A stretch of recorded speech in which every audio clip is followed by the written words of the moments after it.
I think I'm grown enough, to step in the ring and win this guy. Physically, I never felt better. Believe me or not, I feel so strong. It's over. He's done it again. Golota quits. In his prime, Iron Mike was nothing short of absolutely terrifying. His dark aura and fearsome punching power made him one of the most destructive forces in boxing history. The Brooklyn native rose through the ranks at an alarming rate.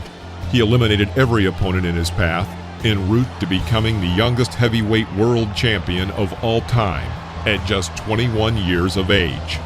In this video, we will show you of Mike Tyson's opponents before and after the fight.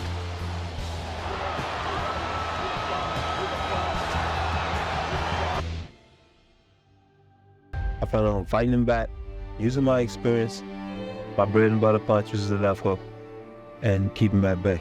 I don't want to run from him. I want to stay there and fight him, because nobody hasn't done that, and see how he reacts. I feel I have a better chance of beating him if it goes in the later rounds, but if it doesn't go in the later rounds, it's fine. In the earlier rounds, I'm strong. In the later rounds, I get stronger. And I feel that I can beat Mike Tyson. February 1986, Mike Tyson and Jesse Ferguson met in the ring. This fight was supposed to show that Mike Tyson was a serious contender for the world title, and not just an exaggerated figure, as many still believed he was. Good right.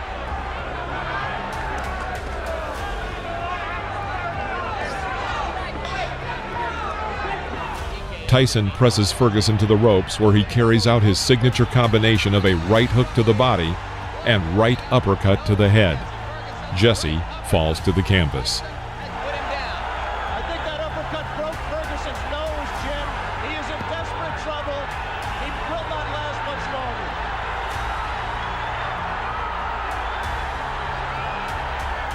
Rivera almost stopped it there. Maintain a little bit of distance so that he's going to take a point. He's disqualifying him. He disqualified Jesse Ferguson. No, not really. I just got off my game plan. But Mike is a good fighter. But, I just got off my game plan. You said yesterday that you were worried about the uppercut. It was indeed the uppercut that he caught you with. Yeah, he got me on the nose, and it dazed me, water went in my eyes, and I went out.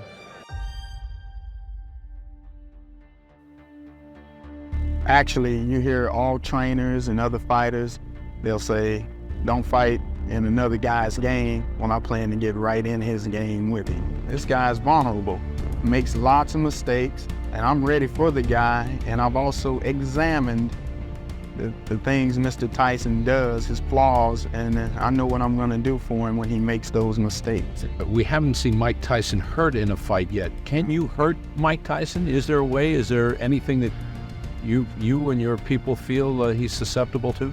Yeah, I can hurt him. I'm gonna hurt him Friday. And with what? I just come to the fight and see. I have a few things I want to show to Mr. Tyson. I choose not to say, but it'll be pretty evident when the fight starts. There is something to hurt him, and I know what it is. The Tyson-Boyd fight took place on July 11th, 1986 in Swan Lake, New York. Tyson weighed in at 220 pounds, and Boyd was 21 pounds lighter. In watching tape with Mike Tyson, after the bell, Tyson took a dominant position and began to put pressure on Boyd. He immediately broke Boyd's nose, and it was rumored that it had been the first blow. Lorenzo started the second round actively. He approached and from the clinch tried to find a gap in Tyson's defense. Boyd's punches were weak compared to Iron Mike's punches. After several significant blows to the body, Tyson delivered a series of powerful uppercuts, striking Boyd in the jaw and knocking him out. Boyd didn't get up. At around 1 minute and 43 seconds of the second round, Tyson won his 24th consecutive victory and remained an undefeated fighter. Lorenzo, assess his performance. How does he punch? He's stronger than I thought he was. He caught me real good in the rib cage down here on the left side, and I became fearful then because I told myself I have to remind myself not to bring my hand down to protect it. He hit it again. I brought my elbow down. In case you don't know, it's a right hand and then a right uppercut to the chin. Is he the hardest hitter you've ever been in with? Yes, I fought Terry Anderson, and they considered him a big banger, but he doesn't punch anything like Mike. In your opinion, can this man, Mike Tyson, beat any heavyweight in the world right now? Yes, he'll go all the way. I've been doing a good job. He's a good fighter. But now with me, I'm the champ. But don't bother me, you know. He's trying to get what I want, what I have. And that's enough for me to think about. Yes, I work hard, I train, I prepare myself physically. Yes, I'm a soldier of the cross. And I will defeat all devils that come my way. This is my calling. And I will do it in fine style and fine grace, because I love my Lord. November 22nd, 1986, Las Vegas, Nevada. The young heavyweight sensation, 20-year-old Mike Tyson, who made his professional debut just over a year and a half ago, enters a fight for the world title. His opponent is 32-year-old Trevor Berbick, for whom this is his first title defense since winning the title in March of 1986. Before the fight, Berbick said, "I will deal with him in 7 rounds." But Tyson set himself a goal of dealing with Berbick much earlier. It didn't help that Trevor himself greatly assisted Tyson with this task. Instead of moving and trying to keep out of his opponent's way, he stood right in front of Tyson, trying to prove that he could fight him head-to-head. But no one could fight head-to-head with the Mike Tyson of the mid-'80s. And soon, Berbick and his coaching staff and everyone who watched the fight became convinced of this fact. Mike shakes Berbick and almost knocks him down. However, Tyson does not rush his opponent, but acts in a style called controlled aggression. Berbick is in a dangerous position, but is saved by the bell. In the first seconds of the second round, starting with a powerful blow from the right, Tyson finishes what he started in the first. Berbick is on the floor but immediately jumps up, trying to show everyone that he is able to continue. But Berbick was far from okay. He was shocked and could not come to his senses. But at the same time, Tyson did not force a hasty conclusion and only attacked when he was sure of the outcome. Just over a half a minute before the end of the round, Tyson lands a right to Berbick's body, misses an uppercut, but then delivers a left hook that didn't look heavy, but it was. What happened to Trevor Berbick after that hit looked both comical and sad. Berbick still managed to get to his feet before the count of 10, but the well-known referee Mills Lane stopped the fight, and now the former champion can barely keep on his feet. When the great coach Cus D'Amato met Tyson, he told him, "Mike, you will become the youngest world champion in the history of the heavyweights." Those words were prophetic, but unfortunately, D'Amato did not see the triumph of his student. He died exactly 1 year before the victory.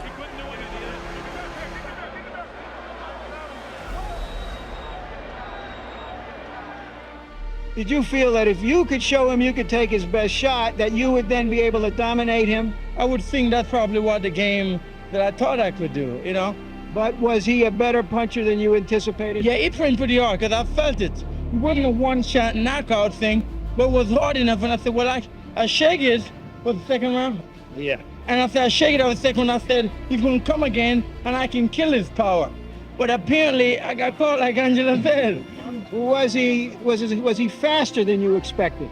Well, pretty fast, I saw it, but gee, you know, I still can't believe, but you know, I was trying to force myself to believe that you felt that his youth would be overcome by your experience and strength.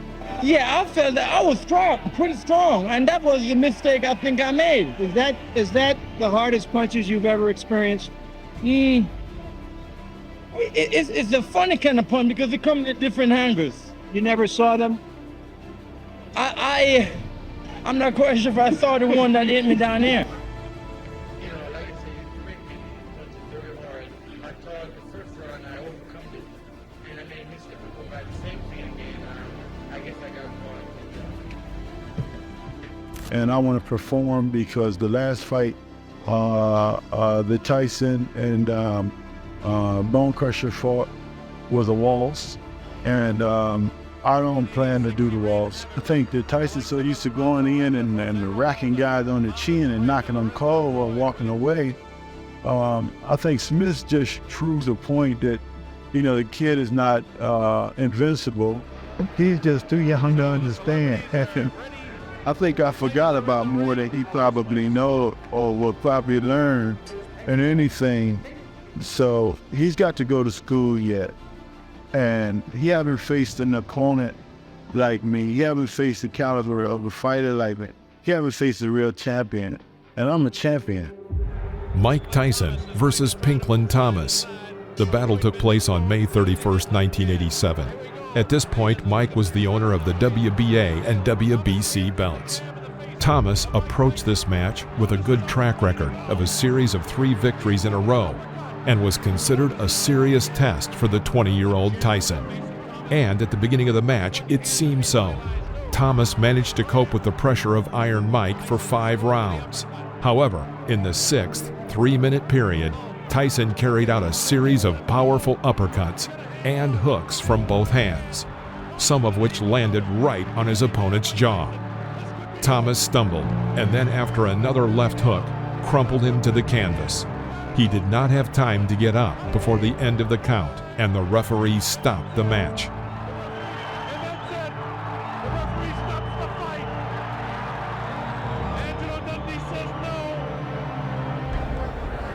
Good fight, man. Good fight. Thank you. Good fight. Also. It's my pleasure to give you a shot at the title.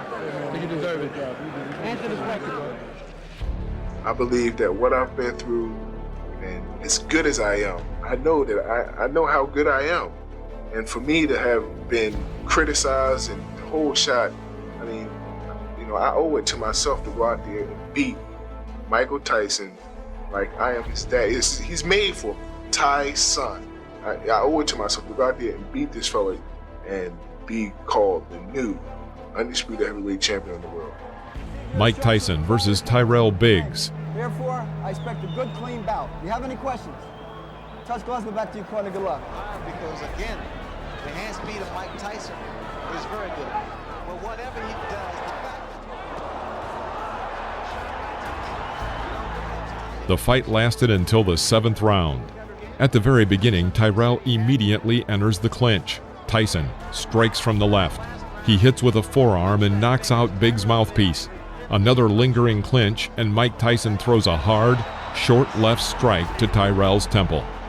Tyrell Biggs falls out of the ropes. His face is covered with blood, but he still manages to get up to the count of 9 and decides to continue the fight. Breaking the distance a little, Tyson thrust another left side to the jaw. The blow was the last for Tyrell Biggs.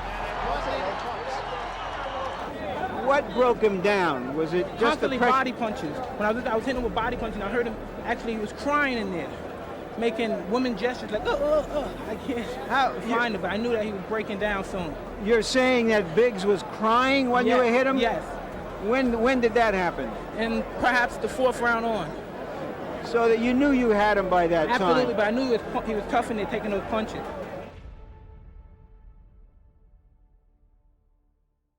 is there a deal for you to fight Mike Tyson? Yes, it's a deal. There are a few things that we have to work out yet, but it's a deal. You know, I'm ready to go in there with Mike sometime in January, whatever day they want. And out of this fight, I hope it's such thing as fairness. Last time I didn't get it, and I complained about it. The world's seen it. Now I hope once they see it once more, it's fairness. I'm gonna knock this guy out. On January 22nd, 1988, a young heavyweight champion from New York took on the former heavyweight champion of the world. I'm going down in history, not Mike Tyson. He go down in history as an SOB. If he do happen to win the fight, down the line, he's gonna destroy himself. But say what you feel, write what you feel. If you feel that I'm gonna lose, bite it. Don't bite your tongue about it. But when you see me win, you write it. Promoter Don King lured Larry Holmes out of retirement with a $3 million offer to take on Iron Mike. This is a fight Tyson prepared for his entire life. The pair fought only once, and after the fight, Holmes went back into retirement. Despite his brazen claims, Holmes had difficulty keeping up with the younger, faster, and stronger Tyson. Like many of the fighters who challenged Tyson in the past, Holmes often clinched in an effort to slow the aggressive Tyson down. In round 4, Holmes started off well, hitting Tyson several times with his left jab. As the round went on, however, Tyson would continue to attack Holmes. After referee Joe Cortez broke the second clinch, Tyson hit Holmes with a left jab, right hand combination that sent Holmes to the canvas. Holmes was able to get back up, but was immediately met with a furious combination from Tyson, who knocked Holmes down for a second time with a right hook to the head. Holmes stumbled back to his feet and was able to answer the referee's count at 8. Tyson would continue to hammer Holmes with powerful combinations, until finally delivering the final blow with 7 seconds left in the round. A right hook that dropped Holmes for the 3rd time in the round, after which Cortez stopped the fight and awarded Tyson the victory by technical knockout. You know, you fought the big guys, big punchers, Ernie Shavers, Ken Norton. How would you rate Mike Tyson's punching power? Well, I got to say he's a sharper puncher than the other guys. The other guys punch much harder, but he's a sharper puncher. You know, hit me right here on the forehead and knocked my equilibrium off, and that's all. You know, I just didn't have no more balance. I don't want to go. I don't want to go. I don't want to go here.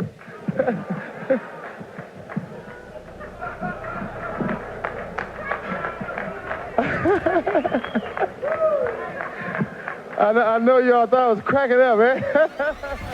Mike Tyson versus Michael Spinks was a boxing match which took place on Monday, June 27, 1988. Both men were undefeated, and each had a claim to being the legitimate heavyweight champion. At the time, Tyson held the belts of all 3 of the major sanctioning organizations, while Spinks was the ring champion and was considered the lineal champion.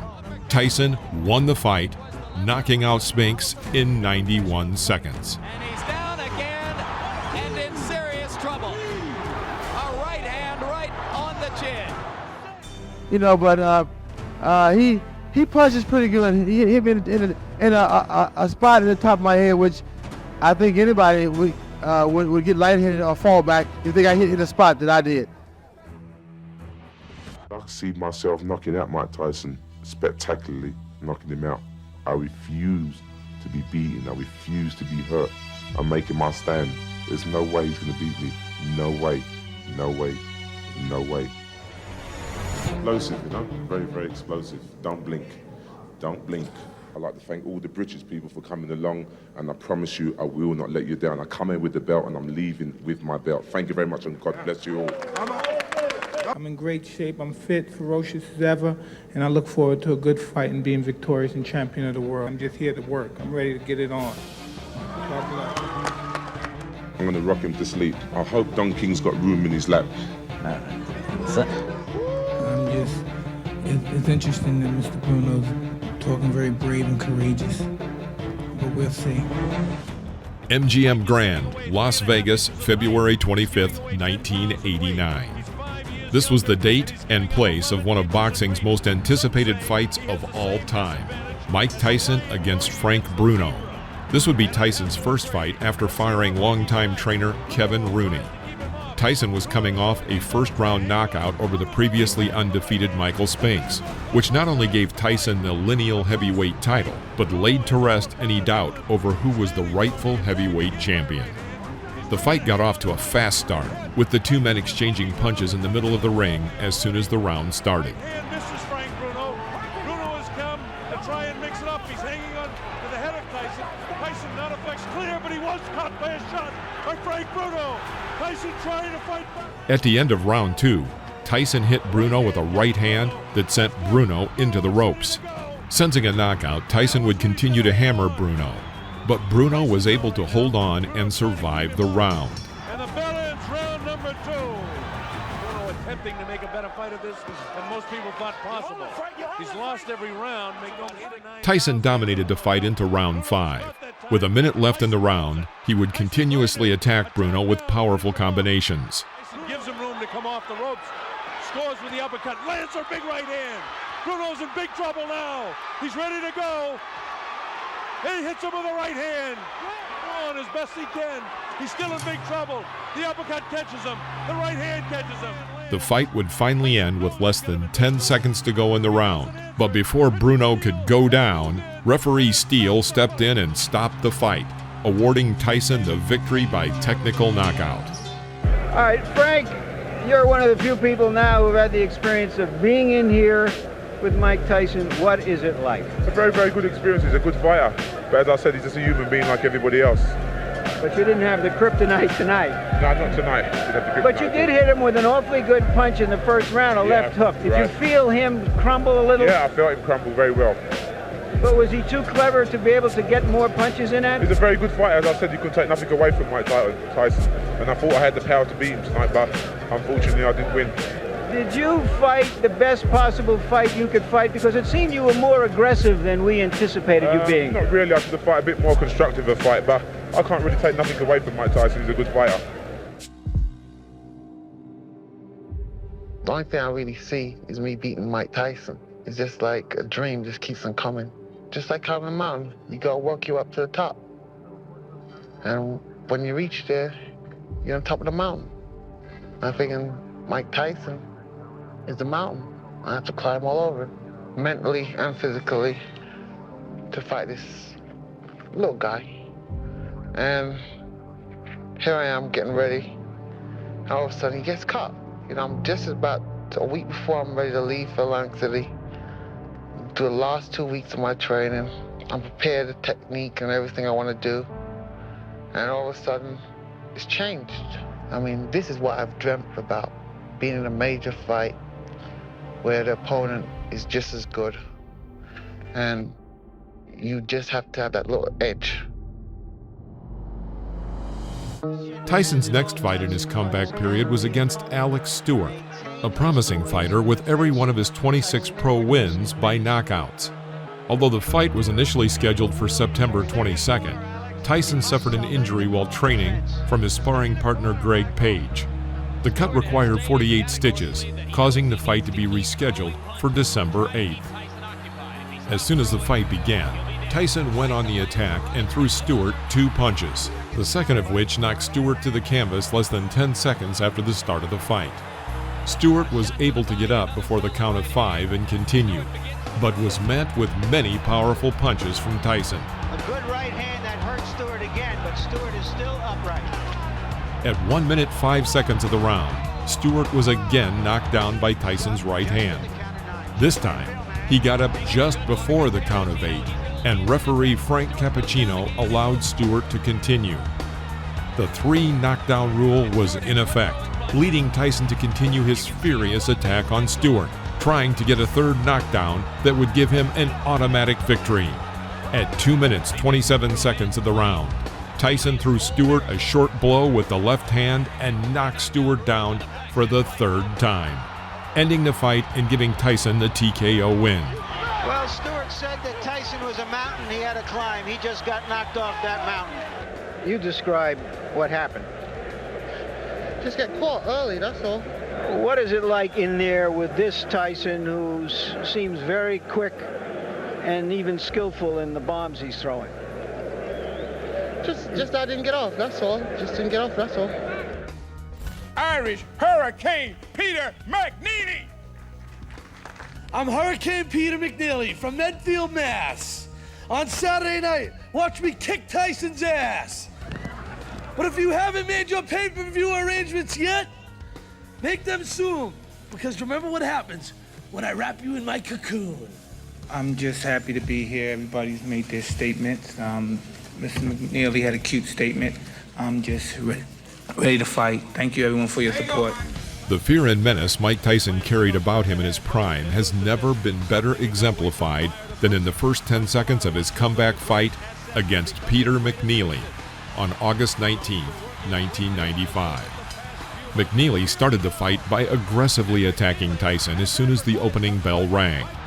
Tyson was able to avoid McNeely's wild punches and land a straight right that dropped McNeely to the canvas less than 10 seconds into the fight. After taking referee Mills Lane's standing 8 count, McNeely was allowed to continue and resumed his assault on Tyson.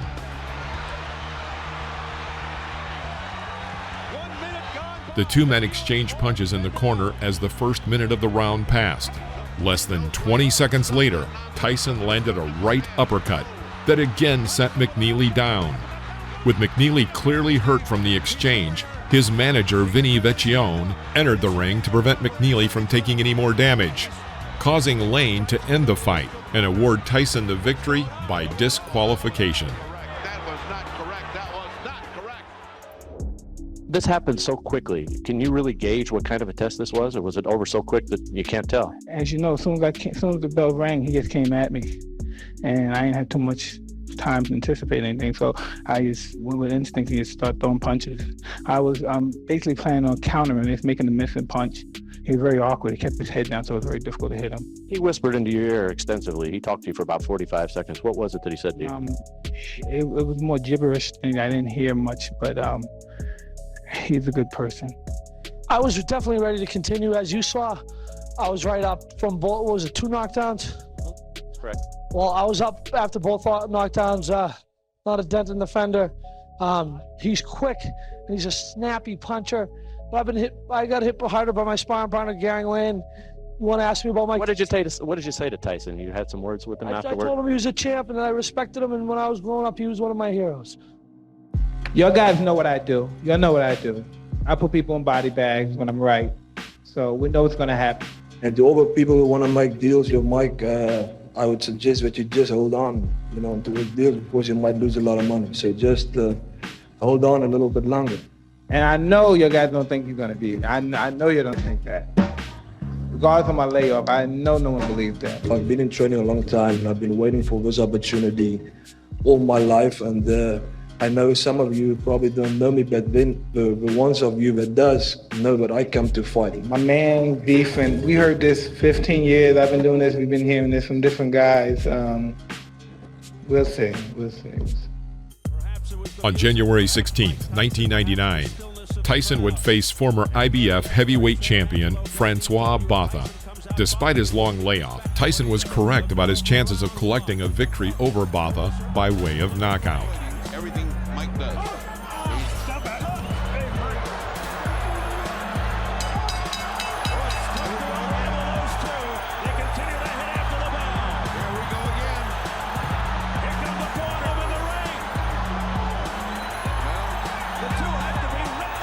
12 seconds before the end of the 5th round, Tyson was able to land a short right hand that dropped Botha to the canvas. Botha twice attempted to get up and was nearly able to answer Steele's count at 9, but he went right back down, and Steele stopped the fight at 2 minutes and 59 seconds, and Tyson was awarded the knockout victory. Mike grabbed my arm and he was trying to break my arm, twist my arm. And I was telling the ref, I said, ref, he's trying to break my arm. It almost looked like you were trying to break his arm there. No, he got rough with me, so I got rough back. I can't remember everything I said to him, but I was trying to psych him out, tell him, everybody's watching you. You gotta start fighting because you're losing. I did as much as he could tell me. I did as much as I could do, that he told me. And I'll get better. I just have to go, listen, I was laid off for 2 years. What do you expect? We're working on it. We'll get better. It's just the first fight. I just walked into the punch. Mike threw a punch, and we all know Mike's got a lot of power. He's probably one of the hardest hitters in boxing, and I just walked into the punch, a punch that you don't see, and that's a punch that hurt me. Iron Mike traveled to Europe for the first time for a fight back in 2000. Although he was far from his prime and had a fall from grace after doing time behind bars, Tyson was still one of the most popular sports icons in the world.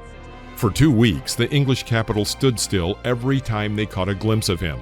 Fans flocked from all over the country to watch the action live.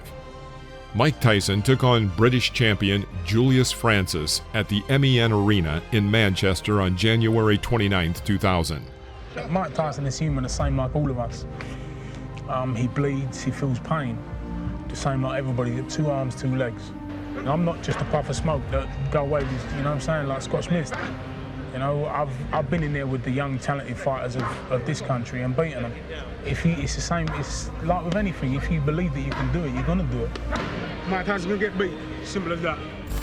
Tyson's fastest knockout, 30 seconds versus Marcus Frazier. That left hook to the body hurts, Steve. He could be in trouble right here. He's stunned and down he goes. Vintage Mike Tyson. The fight ended quickly as Tyson knocked out his opponent within 63 seconds of round 2. Into round 2, he's been down 3 times. How much more punishment? There's a left uppercut, a twisting left. Down he goes. I think we'll give one more, but that's going to be it. If anything, he's showing that he's got guts. Goes down for a 5th time, and that's it. It's waved off. It's all. The fans would like to know, I'm sure, a legitimate opponent, a recognizable name. Is that going to be in the plans next? Who is next? I fight anyone Shelly Fink will tell me to fight. You know what? I gotta say that your man punch is hard, for real. Thank you. Are you okay? Yeah, I am now. The body shots were the thing, weren't they? You were very courageous tonight. You hung in there and lasted around. Did you do as well as you thought you would? Well, no, obviously not, because I believed I could come here and win. You know, that's what I believe. You know what I'm saying? I believed I could win the fight. Thank you for having us over here, Mike. Finally, you say whoever Shelly says to fight. Can you give us a name or two, Mike? Was the youngest heavyweight ever, you know, who won the title. And you know what? It was a time to break it, you know. I think I'm grown enough, you know, to step in the ring and win this guy. Physically, I never felt better. And on October 20th, 2000, Mike entered the ring against Polish boxer Andrew Golota in one of the more unique fights billed as the Showdown in Motown. Going into this fight, Tyson was on a 3-match winning streak, following his return from a 15-month ban relating to that infamous incident involving Evander Holyfield, where he bit the former heavyweight champion's ear in the 3rd round of their heavyweight rematch.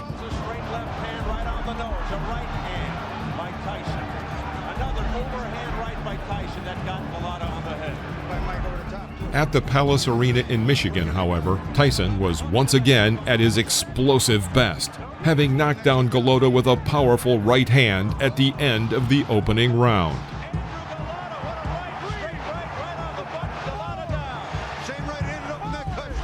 Between the 1st and 2nd rounds, Golota was begging his trainer to stop the fight. Golota's trainer, Al Certo, however, sent the Polish fighter out for a 2nd round, which subsequently followed a similar vein to that of the 1st. After another onslaught from Tyson, the former Olympic bronze medalist decided to quit, despite his trainer's pleas to continue. After he quits at the end of 2 rounds. Oh, look at that. Oh, my goodness. First of all, it wasn't my day today, but got a headbutt. What about the knockdown? Did you really recover from that knockdown at the end of the 1st round? Actually, I was just sleep. You know, I hasn't been hit very well. You know, I was slip on the down, and then that's it. I stood up, and I'm sorry for all my fans, you know, who count on me. You know, I just did not have my day today. Please do not forget to like this video if you enjoyed it, and subscribe to our channel so you won't miss any new episodes about the boxing legends of the past. See you next time.